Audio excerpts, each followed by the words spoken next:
စီမှာ35သိန်း ဘယ်လိုသုံးလဲအခုကျွန်တော်အခုတပည့်မလား စဉ်းစားအောင်နော် တနာလို့နော်လက်လွတ်လိုက်ရင်ဘာဖြစ်သွားမှာလဲဘာရန်သူပေမဲ့လဲအလံဖြူထောင်ကြည်အေးပေးတာ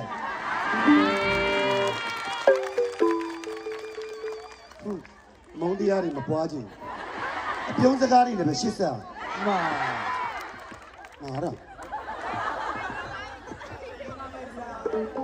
ဒိုင်စီရှိကမ်းရှိနော် ကိုယ့်ဘက်ကိုသွားပါသူပေးမဲ့လို့မရှိပဲလေဖိစီကံကြီးပါလေ အမေချေမအလိမ်မာလေးနော်လာပြီ ဟေး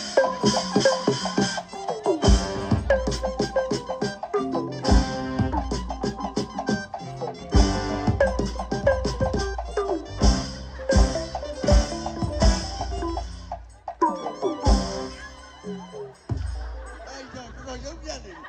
ကြားလာတော့ဒီဘက်လည်းမကြတော့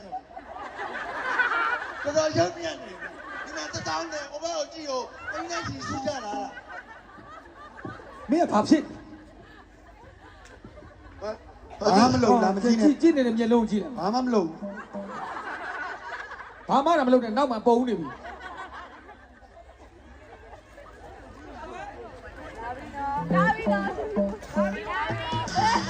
လာပြီဆက်ယုံရအချိန်ကနိုင်မှာ ဟေးလာပြီ တော့ကလေဒီဆက်လိုက်တော့မလားလာလေ